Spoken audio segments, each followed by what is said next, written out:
Okay, so I want to make a quick and potentially controversial video about a string builder.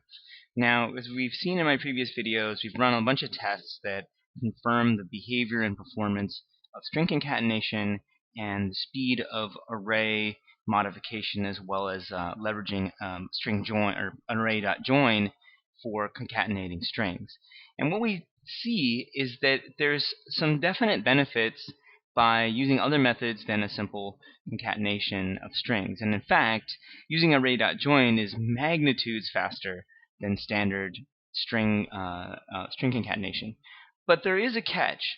So the thing to keep in mind is, how do you want to leverage that effect that a join is actually faster? We could talk about why. There's a bunch of reasons why, and probably one of the main ones you need to consider is the fact that strings are immutable. You can look into that, do more research, but that's kind of the basic thing. When you're doing string concatenation, one string at a time, into a new string, you're actually creating a new string along with the other strings that you used before, versus doing it in a string join behind the scenes is actually condensing them all into one and passing it on. Now, with that in mind, there are a lot of ways that string builders are made and how they're being used. In .NET, we have an actual string builder class, which you can review at referencesource.microsoft.com. It's actually quite complicated, and it gets into actually creating chunks of strings, and also it's a little bit more flexible in a sense of being able to insert characters and insert ranges of characters and delete ranges of characters within a string.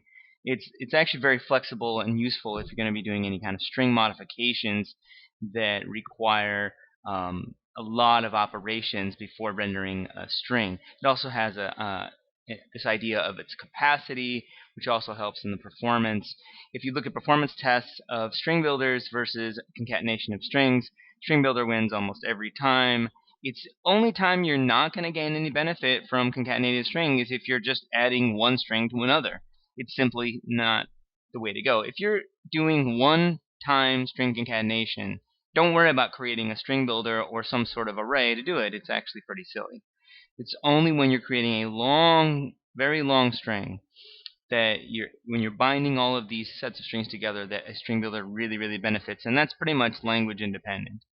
So I wanted to go over my implementation of a string builder that I'm not necessarily completely over with it. I don't think this is the end-all be-all, and this is analogous to maybe someone else's implementation because it's pretty straightforward. I'm simply using an array, and I'm also caching the value if toArray has been called. And you can see very much I've got this internal method or private method that's appending once, and then I've got a bunch of other implementations of append, including appending an array of items, appending items using a set of parameters, as well as append line, append line. Same thing. There's a very similar operation going on here where it just kind of allows you to build strings. This would be good for, say, if you wanted to have a debug report and you weren't sure how long it was going to be. I've got commented here the API from StringBuilder that's in .NET has an insert and a remove, but it's very character centric, so it's very difficult to kind of say, with using a simple array of parts to be able to implement a character centric API until you actually really follow the way that .NET String Builder is being done, which is a lot more complicated. And I don't necessarily think it's worth investing time in at this time, because again, what are you really doing with a string builder? Well, you're making a decision. Am I just going to add 10 strings together? Well, you should just add 10 strings together. Am I going to do 1,000 strings or more? Well, then you should consider it. Because again, we have something going on with browsers where there's optimizations in place that will pretty much automatically help you concatenate things a lot faster than, per se, 5-6 years ago. With JIT compilers, it just makes a huge difference, and you can go to JSPerf and check out some of these tests. I've got them listed here that will explain the differences, and you'll see charts that explain, oh, well, Chrome's going to be super fast, Firefox is going to be super fast, depending on which test, and it's going to have a lot to do with how they optimize. So again, we've got a pretty straightforward string builder implementation here, that if you were going to build a string that was very large, using a bunch of different small bits to do so, you effectively are doing an array join. Now you could just do an array join. That's part of what I want to emphasize. If you wanted to super simplify this and just create an array and add things to the array, the reality of it is if you knew how long the array was, it would be faster even, because you could, instead of using array.push, which has been proven on some of these tests that it's slower because it calls .length every time, if you simply just filled an array based on an index, you'd be a lot faster at being able to fill that array, and then the join itself is pretty reasonably lightweight. So what I've added here is I've got a toString function, which is just like anything you've seen in any string builder. It basically joins it, but I go ahead and cache the latest value so that I can reuse it later.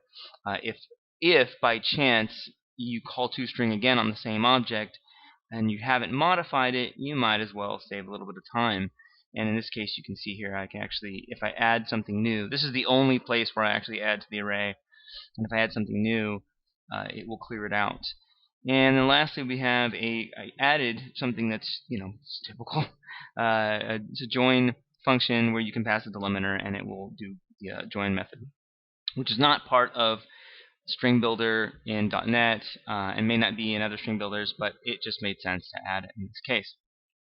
So now, well, what are we doing here in a pen single? Well, this is just I'm adding one item, but that item could be anything. It could be any of any type, and this is a little bit different than, say, StringBuilder, which always coerces to strings. This is actually taking in, and if it's not something that's a primitive type, then it will then convert to a string if it's not a primitive type. But if it is primitive, then it's just going to add it only, because the join is going to do the work of turning it into a string.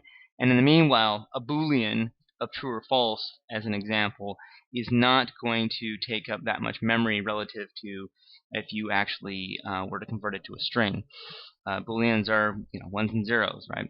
And so are numbers. They're actually pretty lightweight as well. So better to keep that in consideration until the end when you actually evaluate the value.